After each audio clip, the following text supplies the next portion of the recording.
Hi Sony, welcome. Take a seat, make yourself comfortable. Now I'm not gonna bullshit you. This is an intervention. Before you storm out of here yelling that you haven't done anything wrong, just hear me out. I've prepared a little list of ways your actions have damaged our friendship.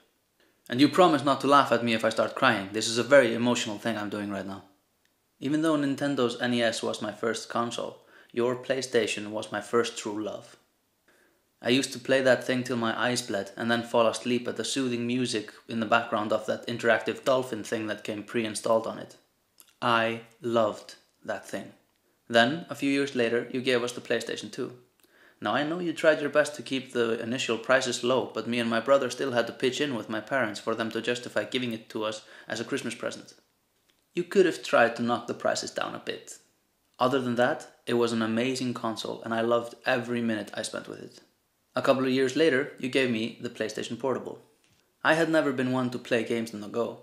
I preferred to use gaming as a relaxing and distracting form of entertainment best enjoyed after a hard day of menial labor or a mind-bogglingly boring school day.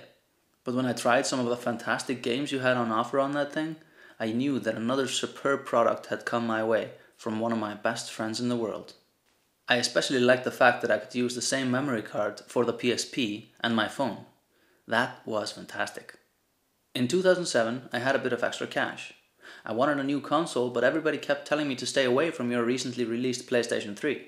Everyone said that the games you offered were just not as good as the ones offered for Microsoft's Xbox 360, and that I'd get much more out of gaming on the Xbox. But not only was my friendship with you on firm ground at the time, but you also knew exactly what I wanted from a console. You offered me free online multiplayer, the best hardware on the market, an interchangeable hard drive which I could swap for any generic laptop SATA hard drive in the world.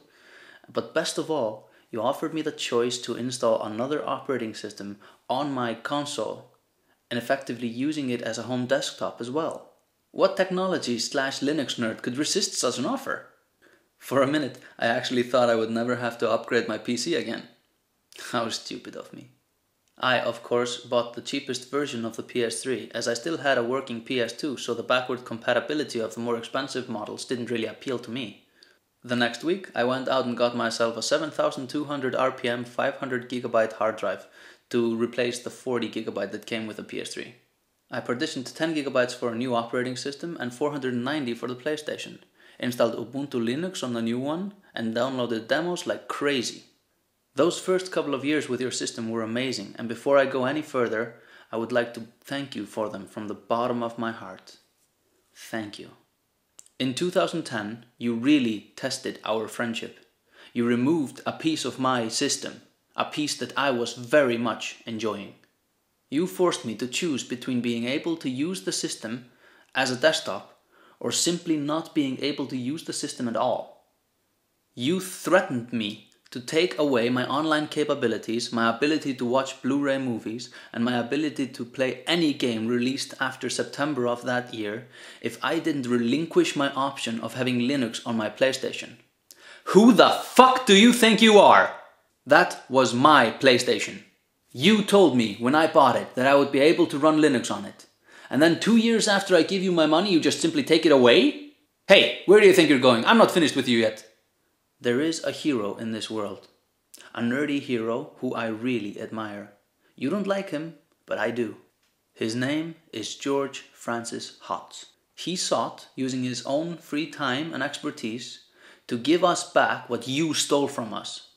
And if I weren't so disgracefully bad at math, I would have done exactly the same thing he did. I stated openly and honestly that he is a much better man than I could ever hope to be. And how do you react to this challenge to your overinflated ego? You not only sue him, you force PayPal, YouTube, and other internet services to hand over IP addresses from anyone who even browsed any material from the guy. You collected personal information about people who donated to him, browsed his website, or watched his videos. Now, what does that sound like? Who makes lists of innocent individuals whose only crime is associating with somebody powerful people disagree with? Who indeed? A few months later, My PlayStation network goes offline. Not a word from you. Rumors start spreading that it's down for maintenance, some say that it's a server issue, but still, not a word from you. Then, 3 days later, you admit that it was because of a hack into your system. I thought to myself, fine, you'll fix it and I'll be online again soon.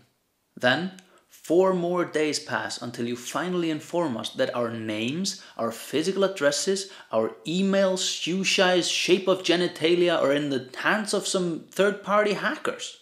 Why the fuck would you keep that away from us for a full week? Did you not think that perhaps there are some idiots out there who use the same password for every single service they use? Wouldn't it be a good idea for them to know immediately that their information was in somebody else's hands? Even though the blackout pissed me off at the time and meant that I couldn't enjoy my naked gaming Sundays with my friend on the other side of the country, you fucking deserved it. Even after all this, I still thought we could remain friends. After all, the years of joy we shared together vastly outshadowed the past year of you acting like a fucking spoiled little brat. And when I saw PlayStation Vita at this year's Gamecom, I thought to myself, maybe Sony has some redeeming values left. Then I learned that the games will come on proprietary flash drives with 5 to 10% free space for save games? What if we need more than that? Do we go back to deleting files like we did with our 8 megabyte memory cards on the PlayStation? Why can't we use normal micro SD cards as storage? I really don't care in what form the games come, but I do very much mind how my data storage is handled.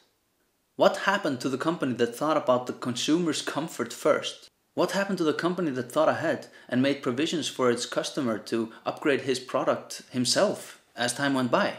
What happened to my friend? I never wronged you in any way, and yet you treat me like a common thief. I must say, I don't much appreciate that. If you want me to stick around, you better start treating me with a little respect. Don't worry though, I won't go over to Microsoft. They've been charging for multiplayer and doing the whole proprietary hardware thing for years.